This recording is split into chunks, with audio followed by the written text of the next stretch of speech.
Teague, and I'm a children's librarian with the San Antonio Public Library. And I'm really excited about our STEAM activity today, where we'll be making jumping bunnies. But before we get started, I'd like to talk to you just a little bit about potential energy and kinetic energy. Potential energy is the stored energy in an object because of the position it's in. Let's say a bike at the top of a hill before it goes down, or an arm pulled back before it throws a ball, or a rubber band pulled tight before you let go of it. So that's your potential energy. As soon as you let go, that is your potential energy being used, which turns it into kinetic energy. And kinetic energy is the energy of motion. So we have potential energy, kinetic energy. So let's get started with our activity. What you're going to need today are 2 cups, any color, doesn't matter. You're going to need some paper. This is for decorating purposes. And you're also going to need some googly eyes, a cotton ball for a little tail, marker, glue, and scissors. Oh, and most importantly, you are going to need 2 rubber bands. Now, all of the extras, the paper and the marker and the cotton ball, those are just for fun, for decorating. You can make your creature look however you want. It can be as plain or as elaborate as you'd like it to be. I decorated this bunny, and it's just a traditional looking bunny, but you could make a green bunny or an orange bunny, or maybe not even a bunny at all, a frog or a cat, whatever you want. You use your imagination and make whatever creature you like.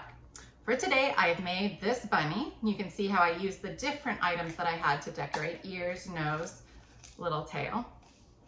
And the first thing that I want to do is take one of my rubber bands, whoop, and see how it's pulled tight like this? I'm going to whoop, cut it. And it's a little bit long. I want it to be about the length of a cup. So let's see, you see how kind of it's hanging off just a little bit? So what I'm going to do is I'm going to cut just a little bit of it off. It's a bit longer than the cup, but it's not quite so long. And then the next thing I'm going to do is tie little knots on either end. And you might need to get a grown-up to help you. I've already done it on this rubber band and this rubber band. And that's just to hold your rubber band in tight when you start your little experiment part of making your bunny.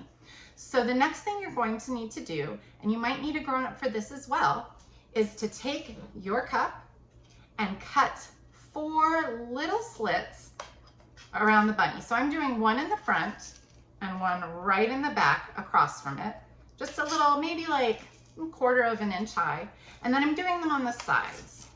So if you can see, I'll show it up close a little bit. There's a little slit right there, and you can kind of see them on all 4 sides. So what I'm going to do is I'm going to take one of my rubber bands and I'm going to attach it into the slit on either side. And that knot just kind of holds it in place.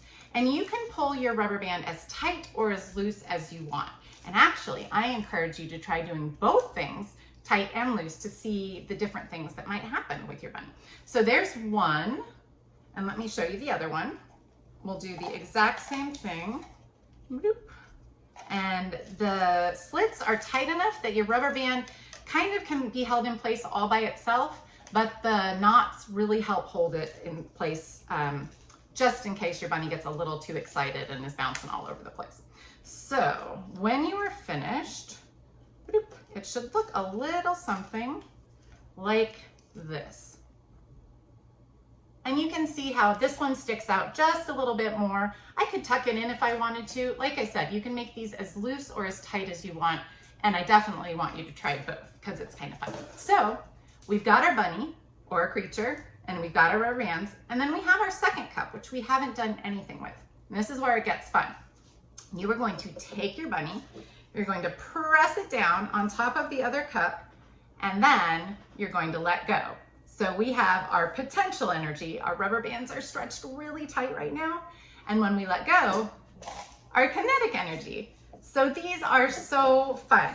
I made these with my niece and nephew, and we practiced seeing whose could go higher and maybe whose could go furthest if we tilted it out. And then we experimented with tight rubber bands and loose rubber bands, and it's so much fun. We really enjoyed this, and I hope that you enjoy it too. I hope you had fun learning about potential and kinetic energy today. And I hope that if you have any other questions or want to check out some books on cool activities like these, you'll go to mysapl.org, or you can call 210-207-2500.